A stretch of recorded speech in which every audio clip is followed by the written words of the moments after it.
Hi, good evening. A warm welcome to all of you. I am Mr. Pritam Hallad, final year BPT student at Nopani Institute of Healthcare Studies, Kolkata.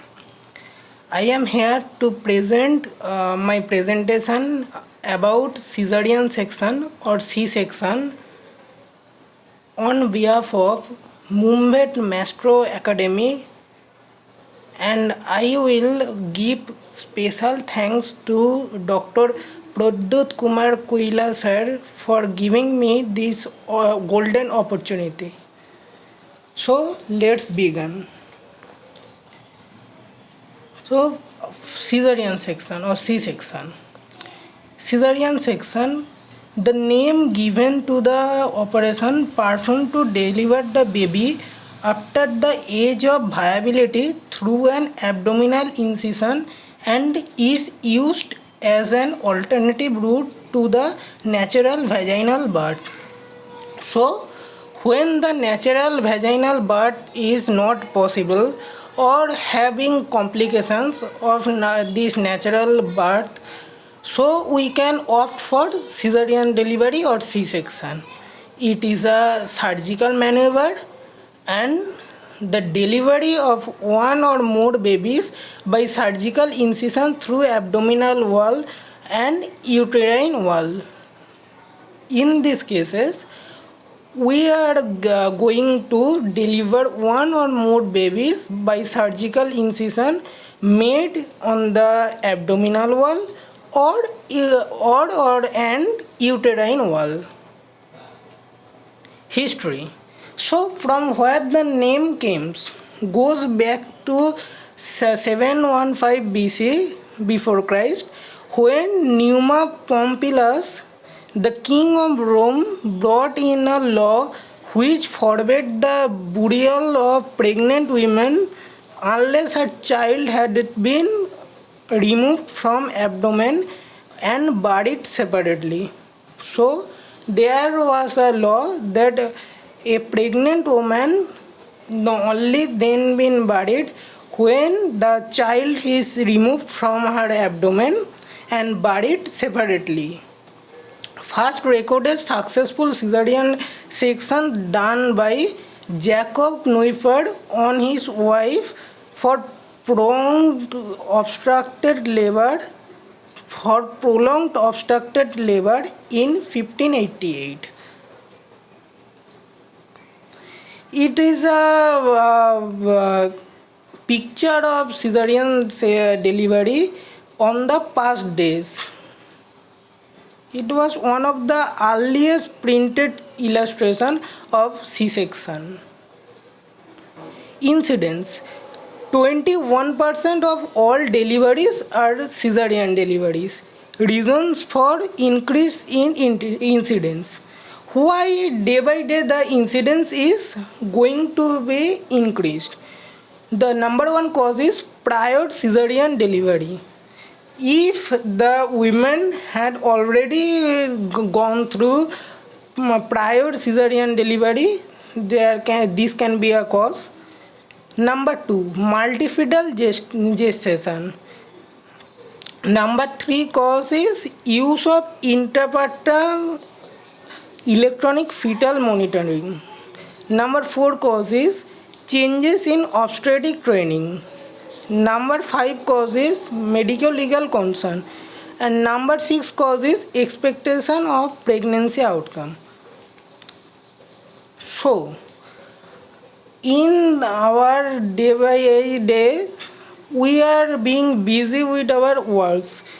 No one can experience, no one want to experience the difficulties of normal birth nowadays. So we are going to give birth by C-section delivery. Now indications for cesarean section. Four principal indications are there also. One, dystocia. Dystocia is inadequate progress of labor. If the labor stages are not being occurred in law, then we can go for C-section delivery. Suspected fetal compromise, if there is any fetal compromise, we can go for it. Malpresentation, there can be malpresentation of the baby, so we can go for then cesarean section.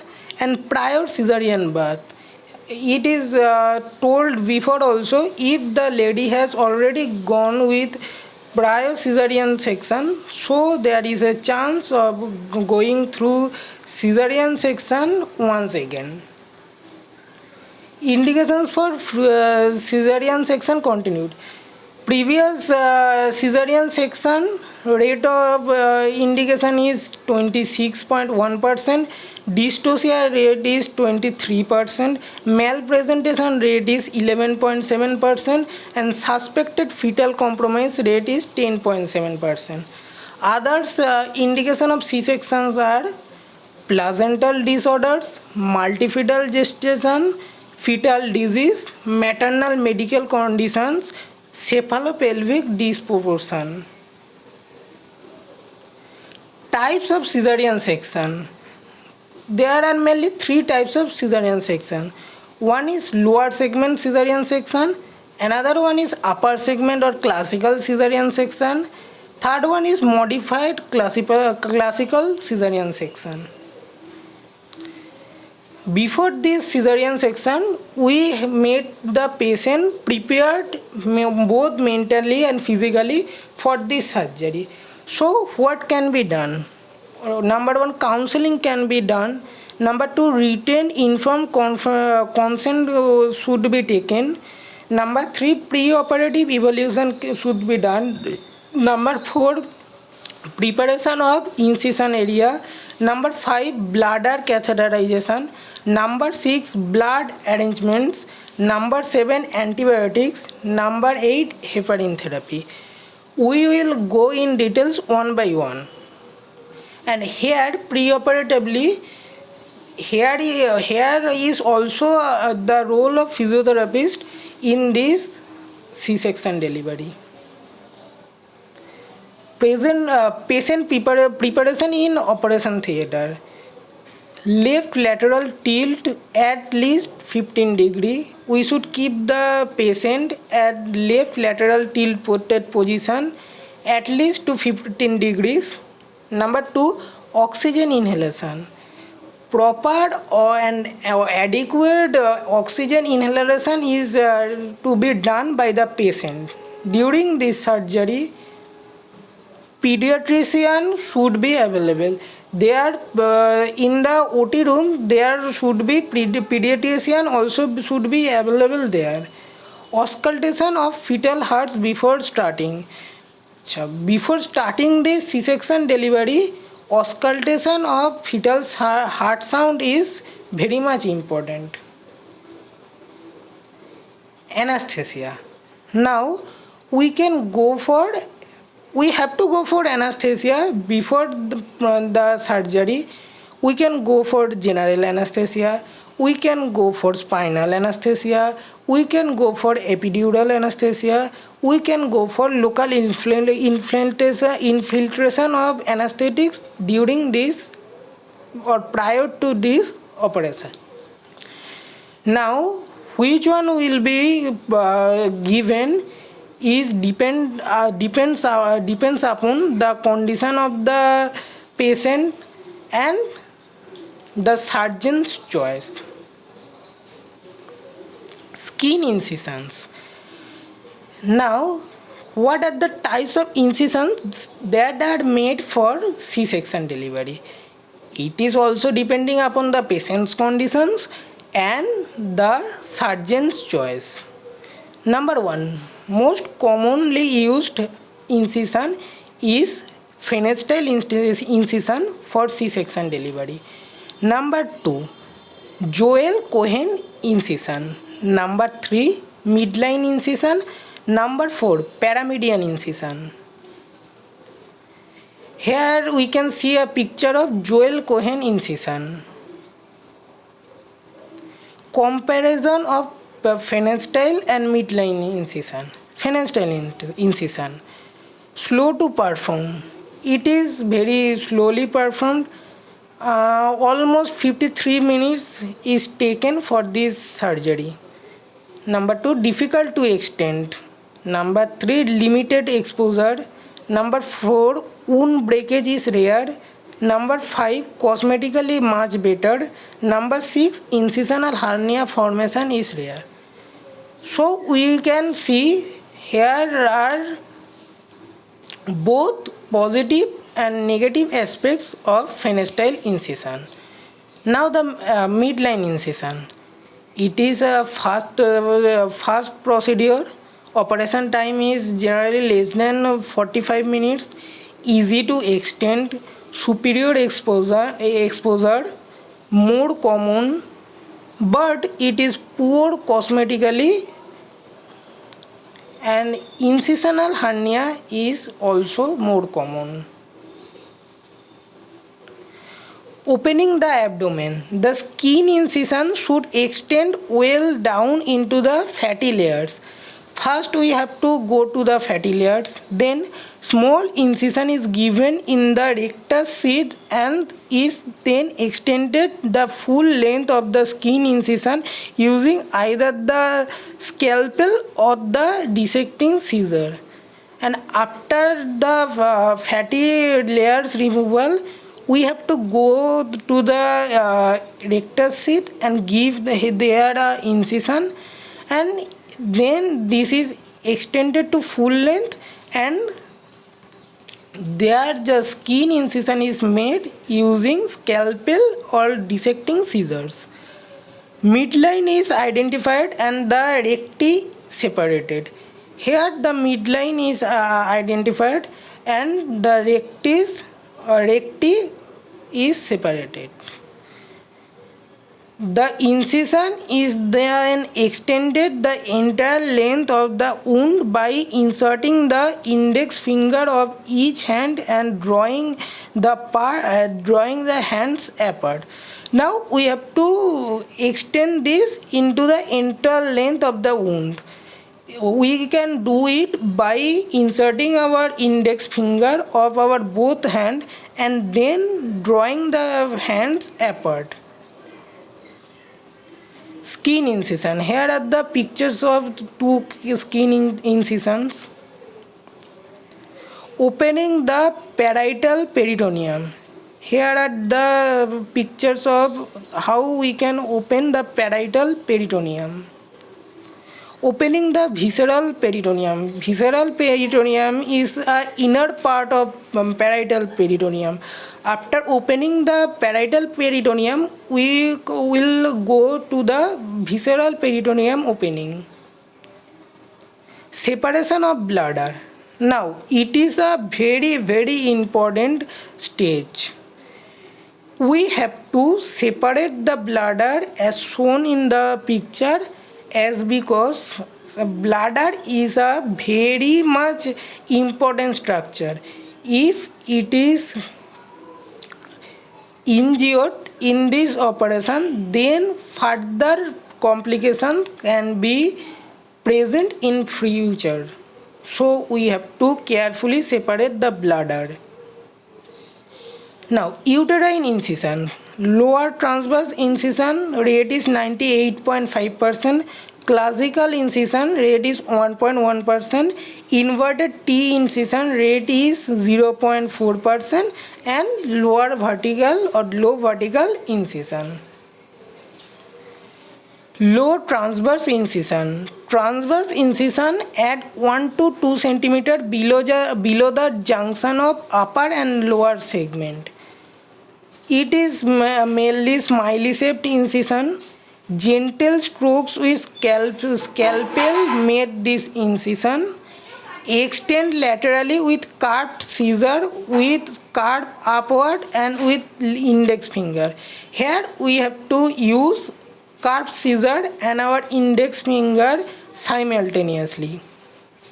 Once membrane ruptured, deliver baby within 3 minutes.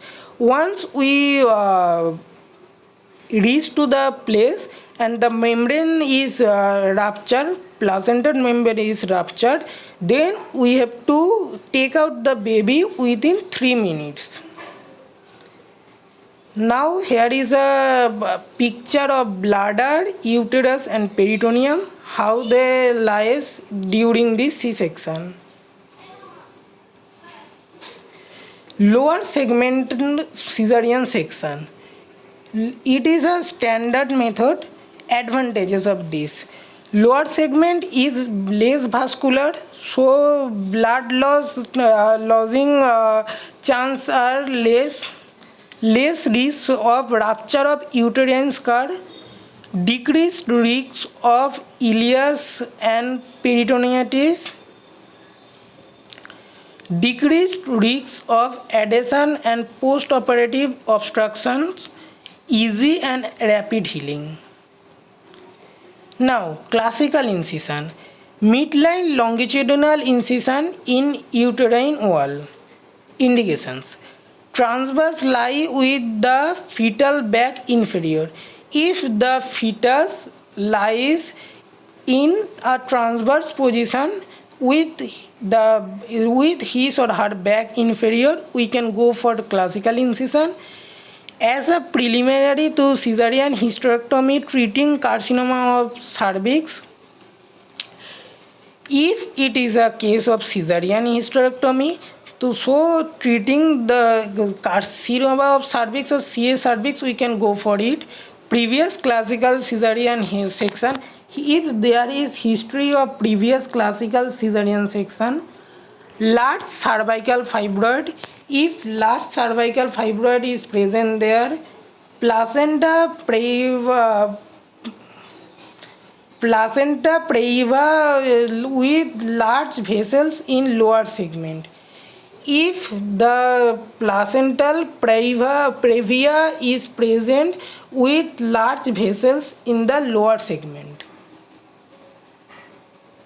Preterm delivery with poorly formed lower segment. If the lower segment is not formed properly and the delivery is prior to its normal time, then we can go for it. Severe adhesions in lower segment reducing accessibility. If there is very much adhesions in lower segment that is restricting from doing the surgery, we can go for it. Postmortem caesarean section. Here is another cause, that is postmortem caesarean section. Classical caesarean section, here is a picture of it.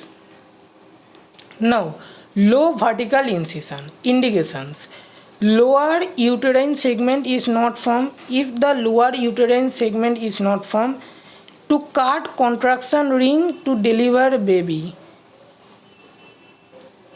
If we have to cut the contraction ring to deliver baby, it is a surgery choice for that surgery. Comparison of lower segment and classical caesarean. Lower segment caesarean section. Incision: transverse incision in lower segment. Muscle damage less. Hemorrhage less hemorrhage.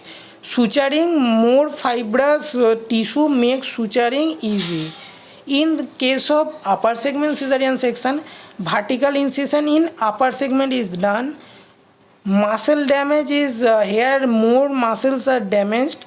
So during this surgery there will be more hemorrhage and there will be less fibrous tissue that makes upper segment rigid, so suturing is very difficult here. Now, technical difficulty. In case of lower segment, there is size of incision may not be adequate and may extend in broad ligament and open major vessels. In case of bladder injury, there is more common in case of lower segment. Post-operative recovery is quick. Long-term consequences are less adhesion formation. Now, in case of classical caesarean, technical difficulty, size of the incision is mostly adequate with adequate exposure. Bladder injury is less common. post-operative recovery may be delayed, and long-term consequences are more adhesion formations. Now, subsequent pregnancy. Lower segment scar is not under pressure during next pregnancy and stretch only in labor. Risk of scar rupture is only 0.5%. And in case of classical cesarean or upper segment scar, scar is under tension during pregnancy and can rupture during antenatal period as well as in labor period also. The rate is 2.2%. Now we come to delivery of the baby. At first, head lifted with hand to apply to uterine incision. At first, we have to lift the head of the baby upward to apply the uterine incision. Now, fundal pressure by assistant. Now, fundal pressure is given. Now, outlet forceps is being used and upward pressure through vagina is being given. Now, delivery of placenta. Active management of third stage. It is hold uterine angles by green armitage. Remove placenta by contraction and avoid manual removal as it increases risk of hemorrhage and infection. Now RCOG recommendation. Now we will see what the organization RCOG recommends. At cesarean section, the placenta should be removed using controlled contraction and not manual removal, as this reduces the risk of endometriosis. Now, to lessen the risk of endometriosis, we have to go for a controlled contraction method instead of manual removal of placenta. Now, exteriorization of uterus for repair. Number 1 point, better visualization. It will help us in better visualization. Number 2, facilitates repair. It will increase the repair process. Number 3, decrease blood loss. The blood loss will be decreased here. And number 4, no increase in febrile morbidity. Now we will come to disadvantages. Pain can be one of the disadvantages, and then vagal induced vomiting due to stress. Due to this stress, we can face the vomiting tendency due to vagal induction. Now, RCOG recommendation in this case. Intraperitoneal repair of the uterus at cesarean section should be undertaken. Exteriorization of the uterus is not recommended because it is associated with more pain and does not improve operative outcome such as hemorrhage and infection. So here we will not be able to improve our operative outcomes like hemorrhage, less hemorrhage and less infection. So we will not go for exteriorization of the uterus. Now the closure of uterus. 2 layers with continuous sutures is used. Absorbable suture material is used so that it can absorb very quickly. Second layers buries the first one and makes wound strong and watertight.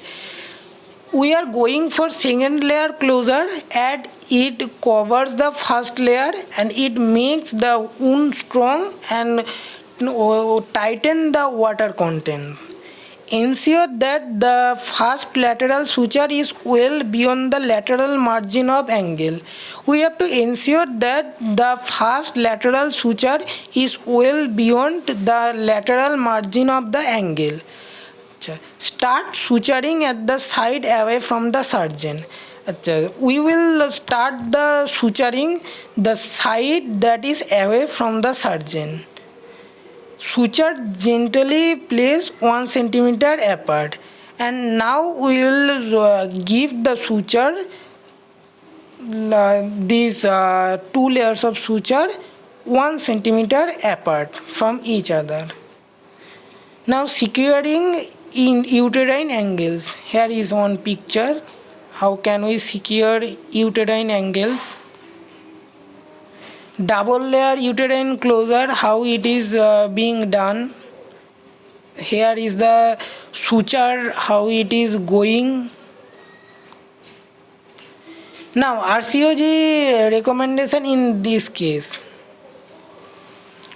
The effectiveness and safety of single layer closure of the uterine incision is uncertain. So, except within a research context, the uterine incision should be sutured with 2 layers. So, we will always go for 2 layers suture closure. Now, closure of visceral peritoneum. Advantages: restore anatomy, it will restore anatomy. Reduction in infection, it reduces the chances of infection. Reduction in adhesion formation, it reduces the chances of adhesion formation. Reduction in wound dehiscence, and it will be better in wound healing also. Here is a picture of closure of visceral and parietal peritoneum. Now closure of parietal peritoneum. Here is another picture. And RCOG recommendation in that case.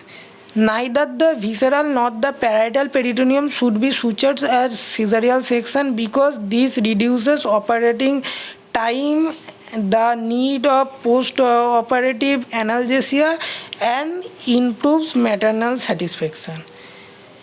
If we go for visceral and parietal peritoneum suturing in case of caesarean section, it will take a long duration of operation time, and it will take post-operative analgesia as pain will be persistent, and improves it will be cosmetically bad.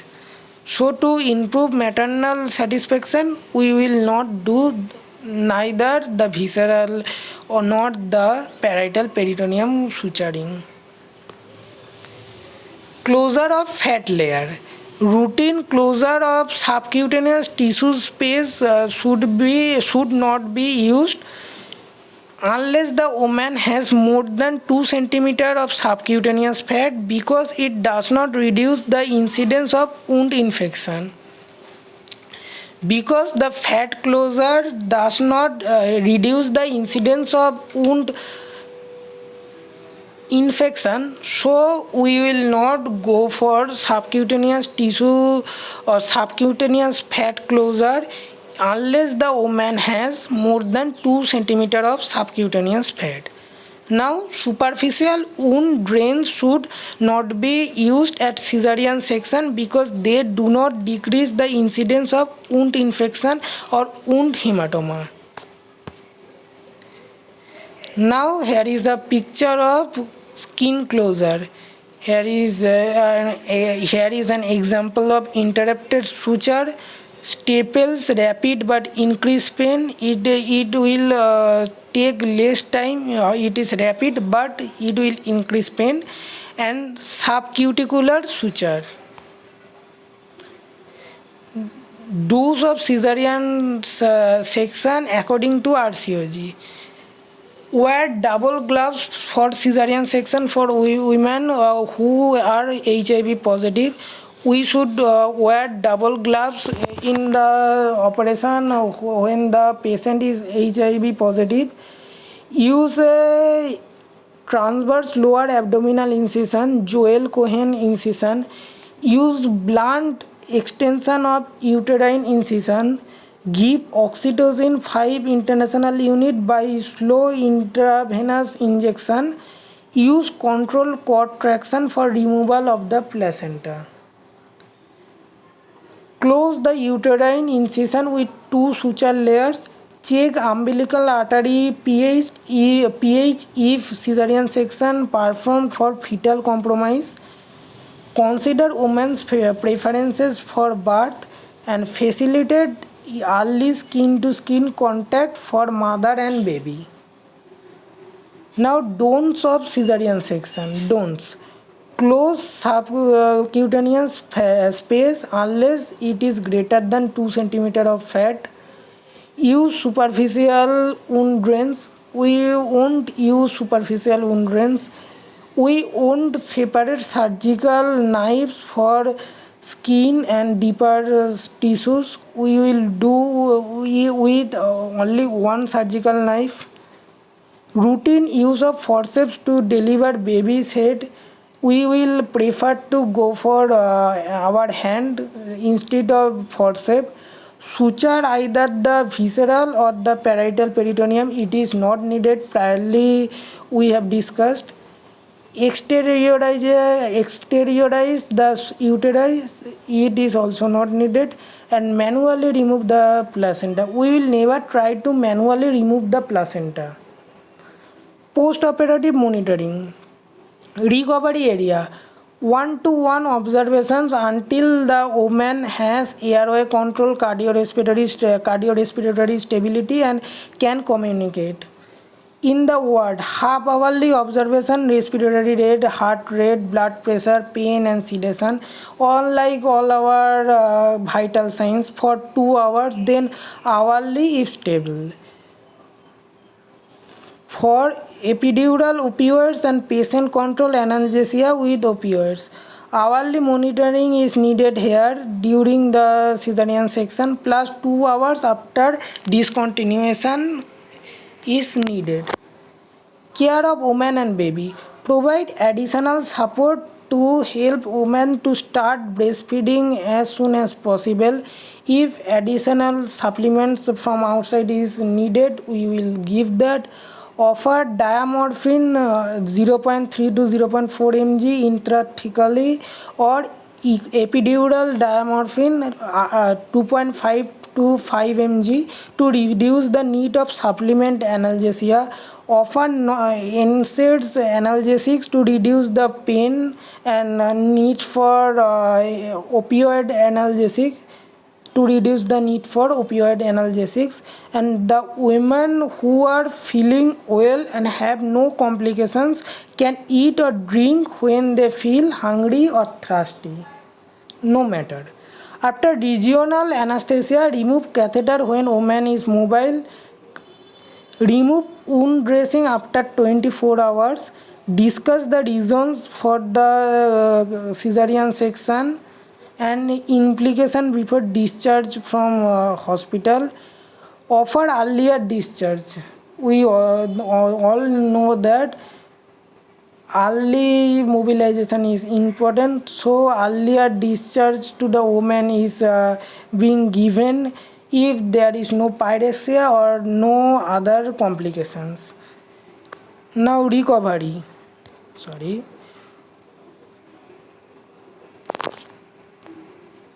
Recovery following cesarean section.